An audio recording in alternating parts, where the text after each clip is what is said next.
What's up, everybody? Welcome to another edition of Mile High Hockey, brought to you by our friends at Mountain High Appliance. And the Avalanche season is over. They lose Game 7 in stunning fashion to the Dallas Stars. Really disappointing, Drew Spivak, that, we were 13 minutes away from a great Saturday in Denver sports, a great win for the Avalanche, and a chance legitimately to win the Stanley Cup, but they collapsed in the third period. That is what happened, and it was Mikko Rantanen, who you traded in January, of all people, with a hat trick to end your season. So much to digest, so much to unpack. Who should pay for this failure by the Avalanche? We will do it all here today on Mile High Hockey. But Drew, let's just start with the obvious. Your emotions after you and every Avalanche fan got absolutely kicked in the stomach in that third period on Saturday night. I mean, here we are, 2 days later, and I'm still ticked off about it, still kind of distraught about it. This one's going to linger for a while. This one is.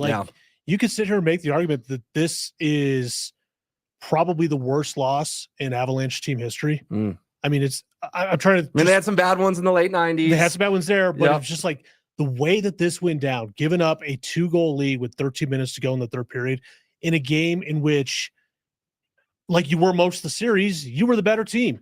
You were outplaying Dallas in the third period, and then all of a sudden, Cale Makar breaks his stick, 2-on-1 the other way, takes penalty, power play goal, and you could feel right there. I was like, uh-oh, this thing's about to get real, real bad for this team. And I was telling people that I was watching the games, I said, the next goal is going to win this hockey game, and sure enough, that's exactly what happened. And it stings, it sucks, it's a disappointment because we've talked so much about how far this team could go.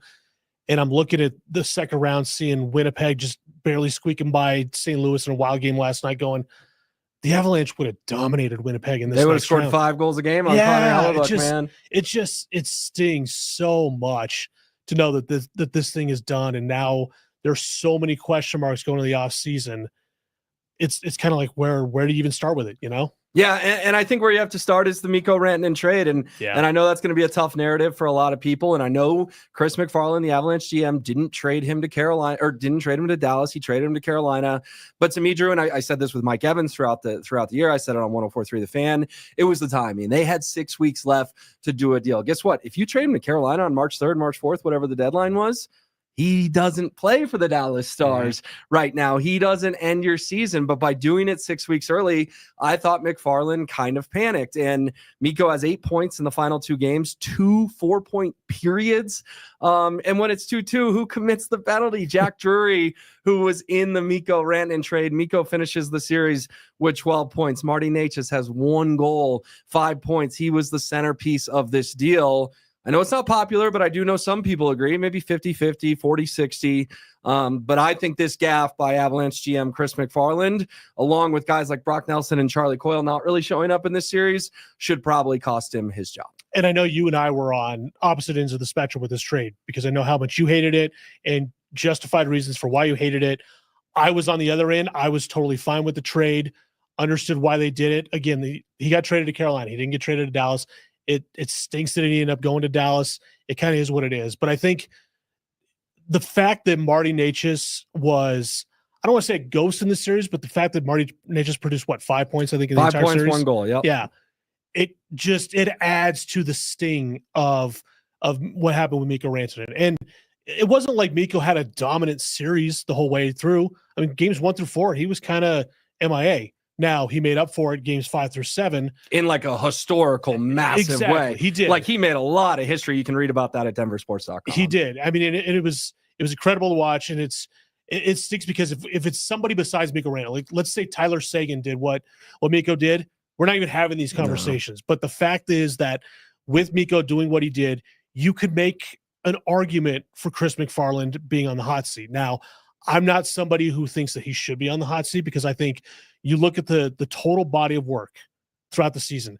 If Chris McFarland doesn't do what he did at in December and trading the goal for a new goaltender, they're not even in this position to begin with. Big upgrade in net. No one can argue that. Huge. But he took a lot of big swings. He did. And he hit a couple home runs. Mm-hmm. And he also struck out a bunch. Yeah, he did. And so my problem is, if you're going to strike out, when did you strike out? Well, you struck out in round 1, and the guy you traded, who said on the record, Drew, that he wanted to be an Av for life, he felt blindsided, he thought they had more time.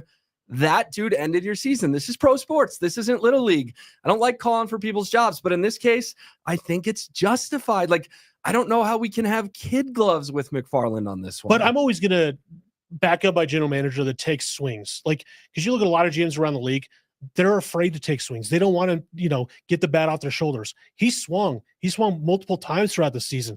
He revamped half of this roster over the course of a season. Now, you can sit there and make the argument, well, he had to do that because of some other swings and misses that he made before, this Casey season. Mittelstadt for Bowen Byram, for example. Yeah, those types of things. But I'm always going to not necessarily root for, but just kind of be okay with my general manager making swings, taking swings.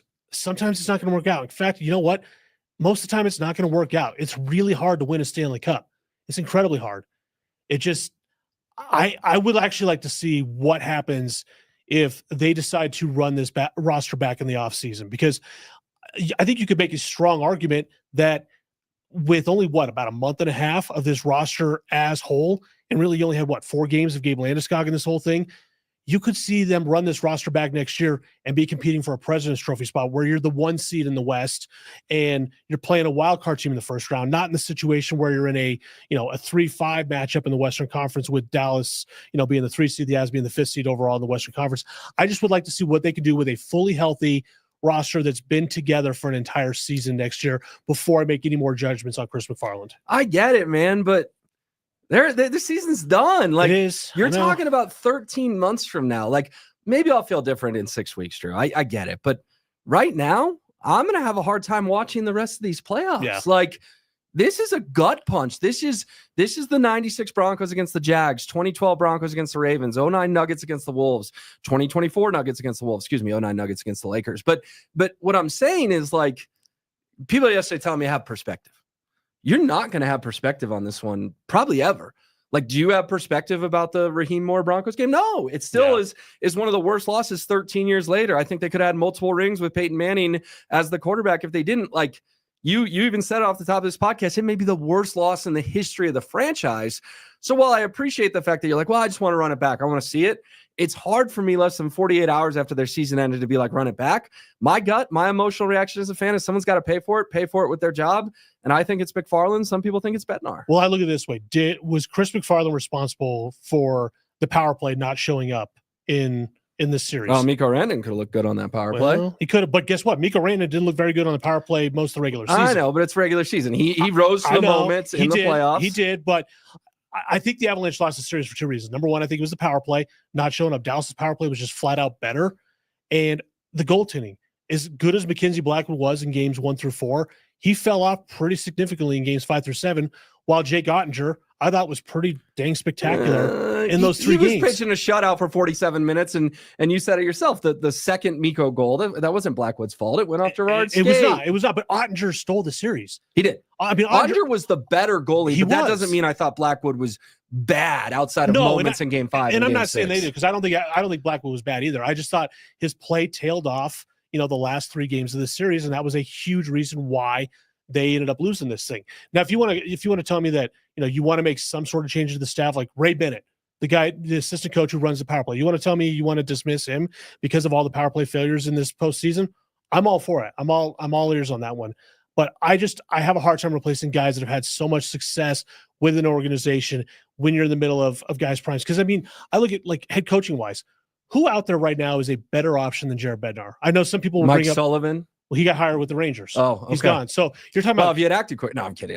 But I mean, you're talking about like John Tortorella, Peter Laviolette, David Carl's a popular name. Which, okay, I get David Carl's had success, but he's never coached 1 game in the NHL. You're gonna tell me what a 37-year-old's gonna come in? I think he's my age. I think he's 34. He might be. Yeah. I mean, he's had great success at the amateur level with winning World Juniors and winning 2 national titles at DU. But I don't see a better option to come in and replace Jared Bednar and take this Avs team to the next level. I still think Jared Bednar is a hell of a coach. And he's the guy I want behind the bench when we start the season up next year in October. So that's interesting because next, obviously logical, we talked McFarland, let's talk Bednar. I agree with you. I think they should retain Jared Bednar. I don't think it was Jared Bednar's fault they lost this series. I think the players didn't elevate their game, and I think the GM made a massive mistake by trading a top 5, probably top 10 player in franchise history, and it was that guy, Mikko Rantanen, who burned you. So you know what, Drew? It took us a few minutes here, but we actually are on the same page on something. Yeah. We both agree they should retain Jared Bednar. Now, we are live here at 1 o'clock on this Monday here at the Denver Sports 104.3 The Fan studios. And the Avalanche, it looks like there's reports that there will be a press conference tomorrow with Chris McFarland and Joe Sakic. Well, two things. First of all, if you're having a press conference with McFarland, he is not going to get fired. And second of all, no Jared Bednar in that press conference. I'm not saying that means he's going to get fired, but you would assume if they are going to dismiss him, it would be in the next 24 hours before this press conference. We'll see when it's officially announced by the team. These are just reports. Evan Rawal, the Denver Gazette, is reporting this. But Drew, based on all that, there may be no changes coming to this regime other than maybe like a minor move, like you said, a Ray Bennett. Yeah, and that's kind of what it seems that it's going to be the course of action. And, you know, I think when you look at it from like kind of the overarching like 1,000-foot view of this, that's probably the right move to make. Okay. I got the release here from the Avs. Okay, it's not anyone getting fired. Okay, I don't want to get anyone excited. Okay. But Avalanche president of hockey operations Joe Sakic and general manager Chris McFarland will meet with the media tomorrow at 1 p.m. in the Family Sports Center banquet room. Okay. So McFarland and Sakic chatting tomorrow at Family Sports at 1 p.m. That seals it, Drew. Chris McFarland will not be fired because you don't have a press conference with a guy you're going to fire. But again, Evan was correct. Jared Bednar is not on that. We'll see if anything happens in the next 24 hours. And I'm trying to remember if this is a normal thing for the head coach to not be involved. I think it usually is, where it's usually just like the president and the GM of the club. And he talked after Game 7, to be fair. So they sort of look at that as like, well, that was your last time to chat with Jared. Yeah. I think anybody out there that's going to want to see massive sweeping changes, I think you're going to be disappointed. I think they're going to run this thing back. You've got, $8.5 million of cap space. You've got clarity on the Gabe Landeskog situation now. You kind of know what you're getting into next season more so than you did even a couple months ago. And I think you're going to see that they're willing to run the ship back, because I know a lot of people try to kind of compare it to the Nuggets situation. Well, the Nuggets had to move on from Michael Malone. That was a toxic situation. There's no toxicity in this situation that we know of. At least I can't imagine there's anything going on like that. It feels to me like the players respect Bednar, the organization respects Chris McFarland, that this is probably going to be the right move where both of these guys are going to be back next season, and let's see what happens. All right. Well, it's starting to feel that way. We'll be back with you on Wednesday. Might be Drew, might be Mike. We'll figure it out, but why don't we do one more Mile High Hockey podcast on Wednesday to sort of wrap up what Joe and Chris had to say on Tuesday. Tough loss, Avalanche fans. Really horrible, terrible, emotional, horrific Game 7 loss, and the season is now over. But you guys ride or died with us all year here on Mile High Hockey. We'll do a bonus episode later this week and then react with you throughout the offseason as news happens. Thank you again to Mountain High Appliance for sponsoring this playoff run for Colorado. Shorter than we would have liked, but really appreciate the folks at Mountain High Appliance. And we'll see you later this week on Mile High Hockey.